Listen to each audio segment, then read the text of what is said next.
کہ تمہیں سمجھ میں نہیں آئے گا کہ ہم کدھر کو جائیں، کون سا راستہ اختیار کریں اور کون سے راستے سے ہمیں روشنی مل جائے اور کون سے راستے کے اختیار کرنے پر ہم ہلاک اور برباد ہونے سے بچ جائیں۔ اللہ کے نبی علیہ السلام نے فرمایا کہ ایسے وقت میں ہم دعا کریں، اور یہ دعا اللہ کے نبی نے سکھایا ہمیں کہ جب مصیبتوں کے اور آفتوں کے، پریشانیوں کے اور فتنوں کا دور شروع ہو جائے، اس کے اندر تو مبتلا ہو، تو نبی علیہ السلام کے معمولات میں یہ دعا تھی۔ آپ صلی اللہ علیہ وسلم ہمیشہ یہ دعا پڑھتے تھے، اور ہمیں بھی اللہ کے نبی نے اس کی تعلیم دی، اللہم انا نعوذ بک من الفتن ما ظہر منها وما بطن، اللہم انا نعوذ بک من الفتن ما ظہر منها وما بطن۔ اللہ سے ہمیشہ یہ دعائیں مانگے، اللہ کے نبی نے ہمیں اس چیز کی تعلیم دی۔ مگر ہم دعاؤں کو کہاں یاد کرتے ہیں؟ دعاؤں کا سیکھنا، یاد کرنا ضروری تھوڑی نہ ہے۔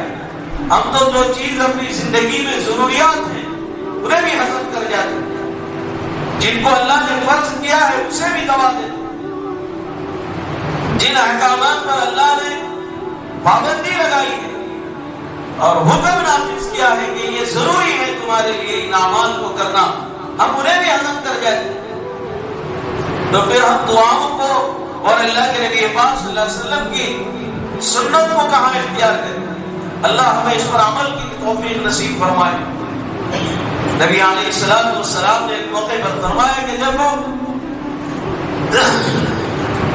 طعنت فیکما مرئی لن تصلوا ما تمسکتم بہما کتاب اللہ و سنت رسولی، کہ میں تمہارے درمیان دو چیزوں کو چھوڑ کر جاتا ہوں، ایک کتاب اللہ اور دوسری میری سنت۔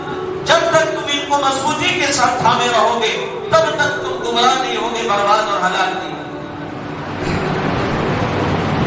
اور انسان ہر حال میں اس کے ساتھ مدد ہوگی جب ان دونوں چیزوں کو مضبوطی سے پکڑے رہے، تھامے رہے۔ مضبوطی سے تھامے رہنے کا مطلب یہ ہے کہ مضبوطی سے اس پر عمل رہے انسان۔ جب انسان قرآن اور سنت پر عمل کرے گا تو وہ انسان فرائض پر عمل کرے گا، وہ انسان حلال اور حرام میں تمیز کرنا سیکھے گا، اس پر عمل کرے گا، وہ انسان ہر اس برائی سے محفوظ رہے گا، اپنے آپ کو حفاظت میں رکھے گا، جو کچھ بھی اللہ تعالیٰ کے احکامات ہوں گے اس پر۔ تو نبی علیہ السلام نے فرمایا کہ دیکھو بہت سارے فتنوں میں تم مبتلا کیے جاؤ گے، بوچھار ہوگی فتنوں کی، مصائب کی۔ فتنہ دراصل یہ عربی کا لفظ ہے، اس کے معنی ہوتے ہیں کہ جیسے سونے چاندی کو آگ میں ڈال کر پگھلایا جاتا ہے تاکہ اس کو پتہ لگایا جائے کھرا ہے یا کھوٹا ہے۔ اب اسی کو استعمال کیا جانے لگا مصیبت کے آزمائش کے طور پر، گویا یہ بھی ایک آزمائش ہے۔ سونا اور چاندی کو آزمایا جاتا ہے پیور ہے یا نہیں ہے، آگ میں جلا کر اور پگھلا کر۔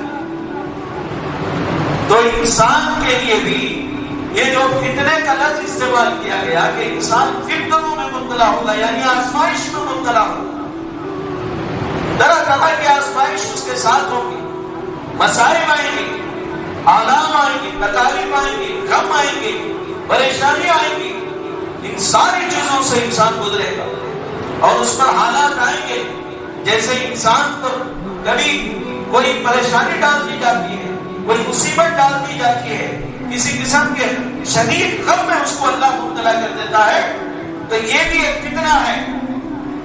گویا اللہ اسے آزمائش میں لے رہے ہیں کہ یہ شخص اس مصیبت پر صبر کر رہا ہے یا معاملہ بچا رہا ہے، یہ اندرونی طور پر مضبوط رہتا ہے، میری ذات پر توکل ایسے وقت میں کرتا ہے یا ٹوٹ جاتا ہے، گمراہ ہو جاتا ہے یا فرما بردار بنا رہتا ہے۔ تو جو انسان اس دعا پر عمل کرے گا کہ اللہم انا نعوذ بک من الفتن ما ظہر منها وما بطن، نبی علیہ السلام کے معمولات میں سے آپ صلی اللہ علیہ وسلم دن و رات اس دعا کو پڑھتے تھے۔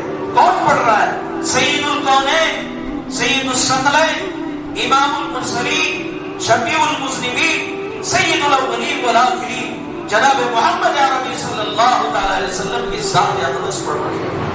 ہم اور آپ ہمارے تو اعمال اتنے گندے ہیں کہ ہمیں ڈر نہیں ہے. ڈر لگ رہا ہے کہ پتہ نہیں کب اللہ ہم پر آگ برسا دے, یا کب ہم پر پتھر برسا دے, یا کب آسمان ٹوٹ کر ہم پر پڑ جائے, یا زمین پھٹ جائے, زلزلے آ جائیں. تو انسان کے لیے گویا یہ فتنہ ہے کہ انسان کو آزمائش میں, پریشانی میں, اگر انسان غم میں, مصیبت میں مبتلا ہے, یہ بھی ایک فتنہ ہے. تو ایسے وقت میں انسان کو چاہیے کہ اللہ اور اس کے رسول کے تابع بنے. السلام علیکم ورحمۃ اللہ وبرکاتہ.